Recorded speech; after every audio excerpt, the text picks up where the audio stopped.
Studio में हम आमंत्रित करना चाहेंगे अपने दूसरे गेस्ट को, निशित दोशी, फाउंडर विद्यासागर इन्वेस्टमेंट। निशित सर, गुड मॉर्निंग, कैसे हैं आप? वेरी गुड मॉर्निंग मैम, सभी व्यूअर्स को very good morning. Good morning sir. Sir अभी हमारे पास क्योंकि ज़्यादा टाइम नहीं है तो हम सबसे पहले सवाल जवाब पर ही जाएंगे और बहुत सारे सवाल आए हुए हैं तो आंसर करना बहुत ज़रूरी है।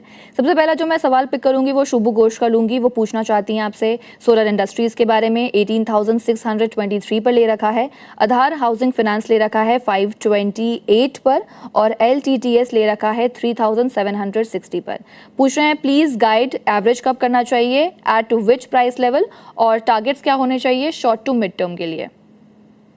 सो मैम एक एक करके डिस्कस करते हैं। सोलर इंडस्ट्रीज की बात करें तो सोलर इंडस्ट्रीज में हम देख रहे हैं कि एक अच्छे खासा मोमेंट रैली के बाद यहाँ पे कंसोलिडेशन फेज दिखने मिल रहा है एंड 18,500 के आसपास अभी फिलहाल ये काउंटर ट्रेड कर रहा है। सो डेफिनेटली अगर इनकी बाइंग प्राइस के आसपास ही फिलहाल ये काउंटर है एंड अभी फिलहाल अगर हम बात करेंगे तो अच्छे खासे रैली के बाद यहाँ पे कंसोलिडेशन देखने मिल रहा है। सो यहाँ पे पेशेंटली होल्ड करना पड़ेगा, 3 से 6 महीने के लिए थोड़ा पेशेंटली होल्ड कीजिए। हमें जल्दी से जल्दी 20,000 तक के लेवल्स भी देखने मिलेंगे। सो डेफिनेटली यहाँ पे होल्ड रखने की ही राय रहेगी सोलर इंडस्ट्रीज में। अगला जो स्टॉक था सर वो है आधार हाउसिंग फाइनेंस।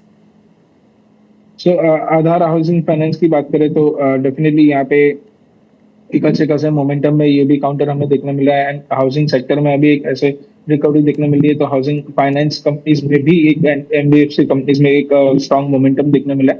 सो डेफिनेटली यहाँ पे भी पोजीशन होल्ड रखने की ही राय रहेगी। इस हिसाब से हमें एक अच्छा खासा मोमेंटम देखने मिला है और एक रिकवरी हम यहाँ पे लोअर लेवल से देख रहे हैं। सो कंसोलिडेशन फेज में है एंड यहाँ से एक अच्छे खासे करेक्शन के बाद अभी ये फिलहाल रिकवरी के लिए तैयार हो रहा है। तो यहाँ पे भी पोजीशन होल्ड रख सकते हैं। 540 तक के लेवल्स हमें शॉर्ट टर्म में देखने मिल सकते हैं आधार हाउसिंग फाइनेंस। ओके सर, और अगला जो था वो था LTTS। सो LTTS की अगर बात करें तो यहाँ पे भी हम देख चुके हैं कि IT स्टॉक्स में एक अच्छी खासी रैली हमें करेक्शन के बाद देखने मिली एंड यहाँ पे एक स्ट्रॉन्ग मोमेंटम वापस से बिल्ड होता हुआ देखने मिल रहा है। रिसेंटली हम देख रहे हैं लोअर लेवल से अच्छे खासे कंसोलिडेशन और कंसोलिडेशन के बाद एक यहाँ पे हमें एक रिकवरी देखने मिल रही है। सो डेफिनेटली यहाँ से अभी डाउनसाइड के रिस्क लिमिटेड है एंड अपसाइड का पोटेंशियल ज्यादा लग रहा है। जिस हिसाब से आज के दिन में भी हमें एक मोमेंटम देखने मिल रहा है। 3,700 तक के टारगेट शॉर्ट टर्म में हमें देखने मिल सकते हैं जो 200 डे मूविंग एवरेज का लेवल भी है। सो डेफिनेटली यहाँ पे पोजीशंस को होल्ड रख सकते हैं 3,700 के पहले टारगेट्स के लिए। ओके सर, अगला जो हम सवाल लेंगे वो लेंगे वालचंद्र नागर एंड जो प्रीमियर एनर्जी पर। टारगेट्स और लेवल एंट्री पूछ रहे हैं इन दोनों ही स्टॉक पर फ्रेश बाय करने के लिए। तो दो स्टॉक है, वालचंद्र नागर और प्रीमियर एनर्जीज। सो वालचंद्र नागर की बात करेंगे तो यहाँ पे एक स्ट्रॉन्ग रैली के बाद यहाँ पे करेक्शन देखने मिला है एंड यहाँ पे थोड़ा बहुत कंसोलिडेशन फेज ही देखने मिला है। सो फ्रेश एंट्री के लिए मैं अभी फिलहाल वेट एंड वॉच करना चाहूंगा इस काउंटर में। अगर ये काउंटर 240 के अबाव ब्रेकआउट होता है तभी हम एक फ्रेश एंट्री लेंगे वालचंद्र नागर में। तब तक के लिए वेट एंड वॉच कीजिए अभी फिलहाल के लिए।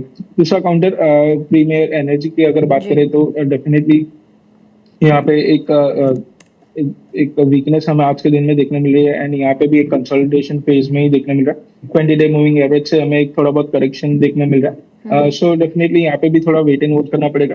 आज का हाई जो है 1,050, इसके अबाव अगर काउंटर निकलता है तभी जाके एक फ्रेश एंट्री ले सकते हैं। तब तक के लिए दोनों ही काउंटर में वेट एंड वॉच करने की ही राय रहेगी। जो लेवल है उसके अबाव ही फ्रेश एंट्री ले सकते हैं। ओके सर, अगला जो सवाल है वो लेंगे हम जिंदल स्टील पर। 1255 पर है और इसी के साथ एक और जो स्टॉक इन्होंने लिया है वो लिया है डी लिंक का 540 पर। दो स्टॉक है, डी लिंक 540 और जिंदल स्टील है 1255।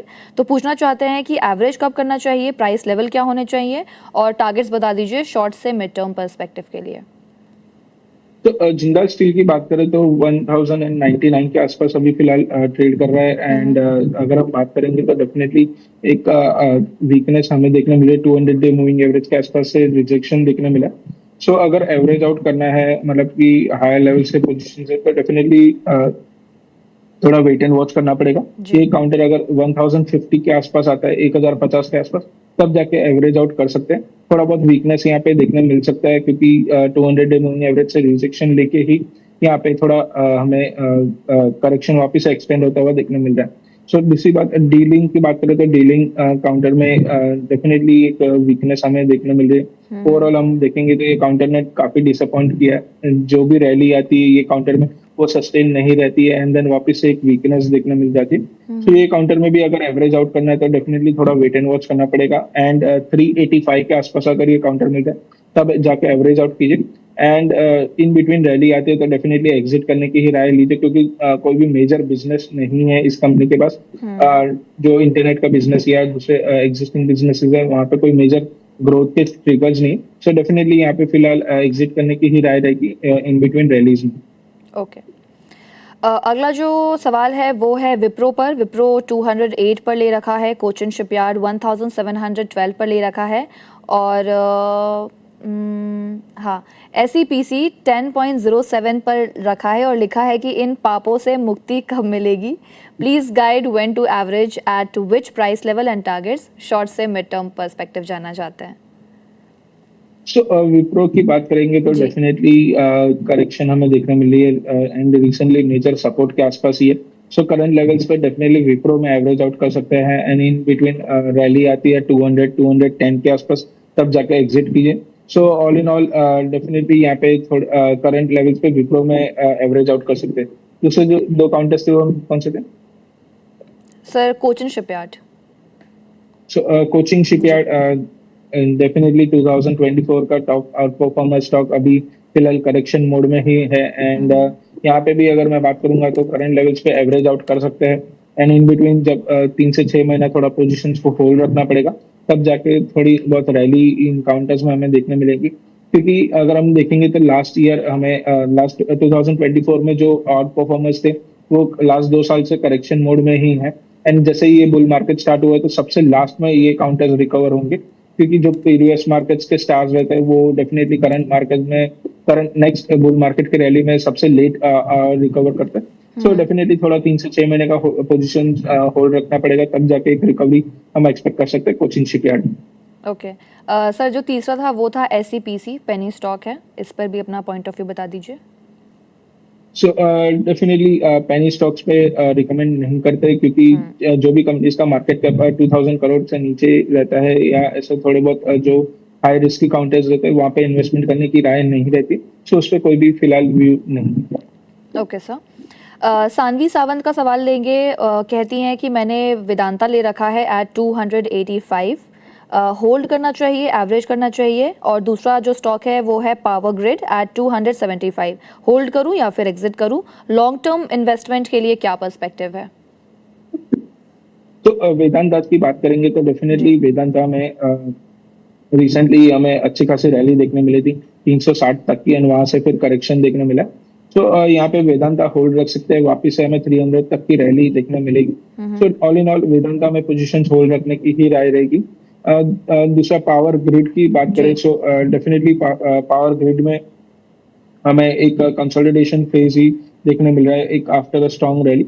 सो डेफिनेटली यहाँ पे अगर बात करेंगे तो ओवरऑल जिस हिसाब से हमें एक रिकवरी देखने मिल रही है या एक करेक्शन देखने मिल रहा है। सो यहाँ पे मैं एक ही पॉइंट बोलूंगा कि फिलहाल के लिए तो इसमें अवॉइड करने की ही राय रहेगी। जिस हिसाब से हमें एक वीकनेस देखने मिल रही है काउंटर में, पावर ग्रिड में हाई लेवल से हमें करेक्शन देखने मिल चुका। सो यहाँ पे कोई भी फ्रेश एंट्री या long term point of view से अक्यूमुलेशन नहीं करना चाहिए। अगर एग्जिस्टिंग पोजीशंस है तो जो लेवल्स का वेट करना चाहिए वो है 250 के आसपास अगर ये काउंटर मिलता है तब जाके थोड़ा बहुत एवरेज आउट कीजिए एंड जल्दी से जल्दी कॉस्ट को लोअर लाके एग्जिट करने की ही ट्राई कीजिए पावर ग्रिड से। Okay sir. अंकित राव का हम सवाल अगला पिक करेंगे। टाटा टेक पर आपका पॉइंट ऑफ व्यू जानना चाहते हैं। 200 एट 710 पूछ रहे हैं कि प्रॉफिट बुक कर लेना चाहिए या फिर होल्ड करना चाहिए, 1 मंथ का क्या व्यू है? टाटा टेक्नोलॉजीज की बात करें तो अभी फिलहाल ऑल टाइम हाई के आसपास ये काउंटर ट्रेड कर रहा है। फ्रेश 52 वीक हाई के आसपास ट्रेड कर रहा है एंड फ्रेशली हमें एक ब्रेकआउट भी देखने मिला था 750 के आसपास है। सो यहाँ पे पोजीशंस होल्ड रखने की राय रहेगी। इनकी बाइंग प्राइस थोड़ी लोअर लेवल्स पे है तो कंफर्टेबल बाइंग प्राइस है, तो पोजीशंस को होल्ड रख सकते हैं। प्रॉफिट बुक करने की जल्दी ना कीजिए।